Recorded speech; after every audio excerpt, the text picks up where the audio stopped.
Hello friends, வணக்கம் and welcome back to our channel குட்டாஸ் world. இன்றைக்கி நம்ம வீடியோவில் என்ன ரெசிபி பார்க்க போகிறோம் அப்படின்னு பார்த்தீங்கன்னா, ராகி முத்தேவும் எப்படி செய்கிறதுன்னு பார்க்கலாம். ஃபஸ்ட்டு ஒரு பாத்திரத்தில் 2 டம்ளர் தண்ணி ஆட் பண்ணிவிட்டு அதில் 1 டேபிள் ஸ்பூன் உப்பு ஆட் பண்ணிக்கோங்க. ரொம்ப ஈஸியாகவும் சீக்கிரமாக செய்யக்கூடிய ஒரு ரெசிபி தாங்க இது.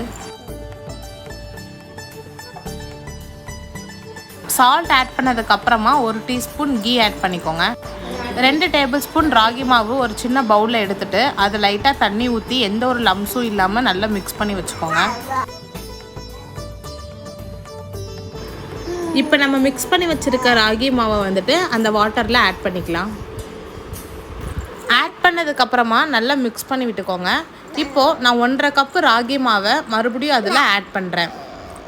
1.5 கப்பு ராகி மாவுக்கு 3 டம்ளர் தண்ணி ஆட் பண்ணிக்கலாம்.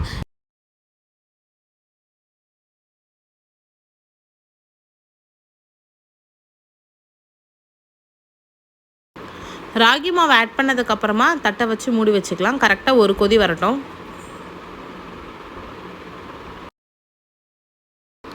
ஒரு கொதி வந்ததுக்கப்புறமா மத்து வச்சு ராகி நல்லா குக் ஆகிற வரைக்கும் நம்ம மிக்ஸ் பண்ணிக்கிட்டே இருக்கணுங்க.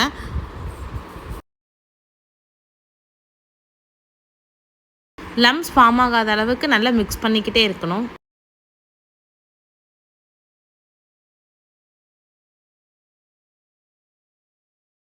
பாருங்கள், ராகி முத்தே நல்லா குக் ஆயிடுச்சிங்க.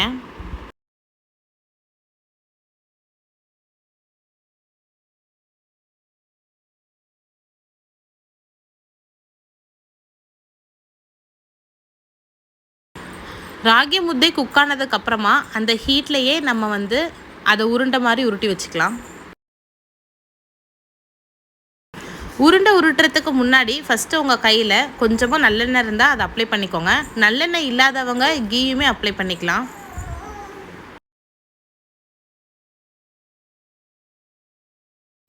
ராகி உருண்டை பண்ணுறதுக்கு தேவையான அளவு மாவு எடுத்து ஃபஸ்ட்டு ஒரு பிளேட்டில் எடுத்து வச்சுக்கோங்க. இப்போது உங்கள் கையில் கொஞ்சமாக கீயும் வாட்டரும் தடவிட்டு அதை நல்லா ரவுண்ட் ஷேப்பில் உருட்டுங்க.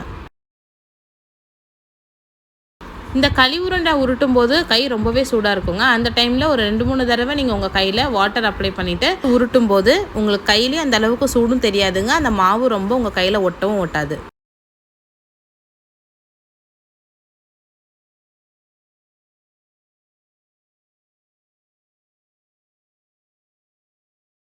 ராகி களி உருண்டை ரெடி ஆயிருச்சுங்க. இந்த ராகி களி உருண்டை கூட நம்ம ரெடி பண்ண மாதிரி மட்டன் சாறு ரெடி பண்ணி ஊற்றி சாப்பிடும்போது டேஸ்ட்டு வேறு லெவலில் இருக்குங்க. மறக்காமல் ட்ரை பண்ணி பாருங்கள்.